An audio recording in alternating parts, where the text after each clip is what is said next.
Assalamualaikum warahmatullahi wabarakatuh.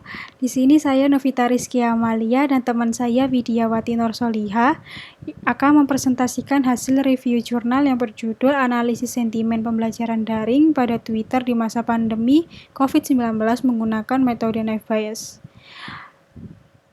Jurnal tersebut ditulis oleh Samsir, Ambiar, Unung Vera Wardina, Firman Edi, Ronald Watriantos.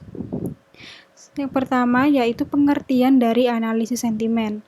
Analisis sentimen ini untuk menentukan sentimen atau mengkelompokkan teks atau kalimat dalam dokumen sehingga dapat dikategorikan sebagai ke kelas sentimen positif, negatif, atau netral. Selanjutnya dengan proses analisis sentimen ini untuk mengoptimasikan penambangan dan klasifikasi pendapat, pandangan, emosi, hingga sentimen dataset teks yang tidak terstruktur dan dengan bahasa mesin dan pemrograman komputer.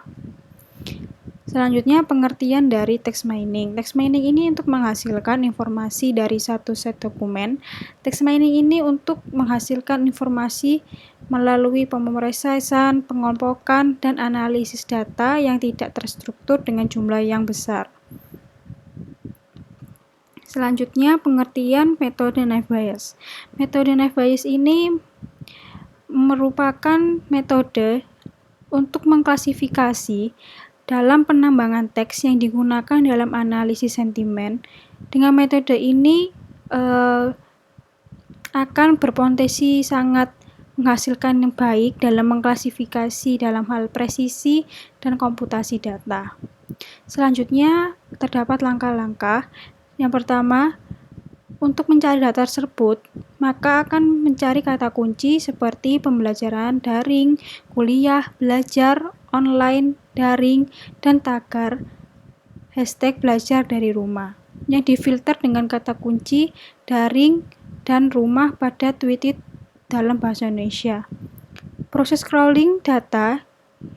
Kemudian kedua, proses scrolling data dilakukan secara manual menggunakan akses token yang didapatkan dari API Twitter dengan menggunakan tools RapidMiner untuk mendapatkan informasi serta data yang diinginkan. Yang ketiga, crawling data ini dilanjutkan dengan tools Twitter Public Streaming through Embed Academic karena keterbatasan crawling secara manual sehingga data yang didapatkan berjumlah 12.906 tweet yang berkaitan dengan kata kunci yang dipilih pada minggu pertama pada bulan November 2020. Selanjutnya yaitu langkah-langkah proses crawling data menggunakan RapidMiner. Yang pertama dengan search Twitter untuk terhubung ke Twitter dengan memasukkan kode akses token yang disediakan atau yang didapatkan dari API Twitter. Selanjutnya remove duplicates digunakan untuk menghilangkan atau menghapus data yang double atau duplikat selama proses crawling data. Yang ketiga ada select attributes digunakan untuk mengambil atribut yang digunakan seperti username dan teks. Word Excel yang digunakan untuk menyimpan data ke dalam format Excel.